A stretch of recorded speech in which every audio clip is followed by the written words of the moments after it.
নাম হচ্ছে বসুন্ধরা। আমাদের মডেলটির নাম বসুন্ধরা দেওয়ার বিভিন্ন কারণ রয়েছে। তার কারণ হচ্ছে বর্তমানে আমাদের জনবিস্ফোরণের কারণে আমাদের জায়গা জমি হ্রাস পাচ্ছে, বহুতল নির্মাণ বাড়ি তৈরি হচ্ছে, কলকারখানা তৈরি হচ্ছে, তাই আমাদের খাদ্যের অভাব দেখা দিচ্ছে। তো সেই জন্য আমাদের খাদ্যের চাহিদা আমাদের যোগান দেওয়ার জন্য আমরা এখানে একটা বৈজ্ঞানিক পন্থা অবলম্বন করেছি।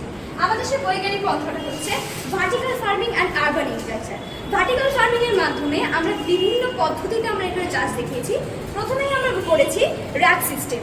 র্যাক সিস্টেম যেটা এখানে সম্পূর্ণ আমাদের র্যাকের মাধ্যমে চাষ হচ্ছে। দেন আমরা ওটা করছি ওয়াল সিস্টেম, যেখানে আমাদের দেয়ালে চাষ হচ্ছে। এবং আমরা এখানে কিছু টপিক রেখেছি, হাইড্রোপনিক এবং অ্যারোপনিক। হাইড্রোপনিক যেটা রয়েছে এটা সম্পূর্ণ মাটিবিহীন একটা চাষ জলের মাধ্যমে, এবং একটা গাছ বেড়ে উঠতে যে যে নিউট্রিয়েন্টসগুলো আমাদের প্রয়োজন হয় সেই নিউট্রিয়েন্টস আমরা একটি নির্দিষ্ট অনুপাতে মিশিয়ে এই নিউট্রিয়েন্টস জালে দিচ্ছি, এবং এই পাইপ লাইনের মাধ্যমে সরাসরি এই পাইপের মধ্যে সেই নিউট্রিয়েন্টসগুলো জলে মিশ্রিত হচ্ছে।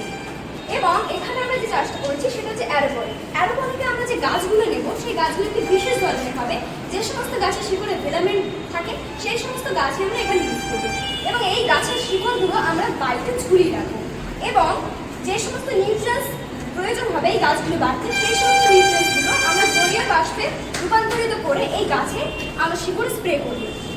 এবং আমরা এখানে চাষ করছি গবাদি পশু ঘাস।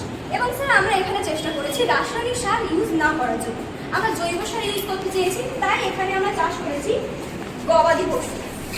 এবং গবাদি পশুর যে গোবরটা রয়েছে সেই গোবর এবং এইখানে যে সমস্ত পাতাগুলো পচে যাচ্ছে সেই পচা পাতাগুলো নিয়ে আমরা একসাথে মিশ্রিত করছি, করে একটি জৈব সার আমরা পাচ্ছি।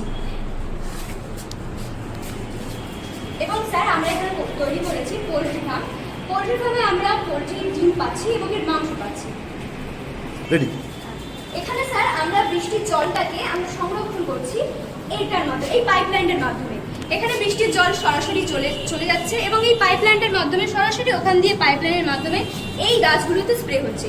এবং স্যার আমরা সূর্যের আলো পাওয়ার জন্য এখানে ট্রান্সপারেন্ট আমরা করেছি, ছাদটা ফাইবার দিয়েছি, তার কারণ সূর্যের আলোটা সরাসরি সালোক সংশ্লেষের জন্য পাচ্ছি।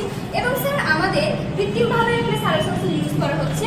এই প্রত্যেকটা র্যাকের ভিতরে আমাদের এলইডি বাল্ব ইউজ করা হচ্ছে। এটা একটি বিশেষ ধরনের এলইডি যেটা সালোক সংশ্লেষে সক্ষম। যেহেতু স্যার এখানে অল্প জায়গার মধ্যে আমরা চাষ করছি এবং এক জায়গায় অনেক রকমের চাষ করছি, তাই আমরা এখানে কৃত্রিম সালোক সংশ্লেষের ব্যবস্থা আমরা এখানে রেখেছি এবং কৃত্রিম জলের ব্যবস্থা আমরা এখানে করছি স্যার। তো আমরা চেষ্টা করেছি কিভাবে অল্প জায়গার মধ্যে আমরা চাষবাস করতে পারি অনেকটা পরিমাণে।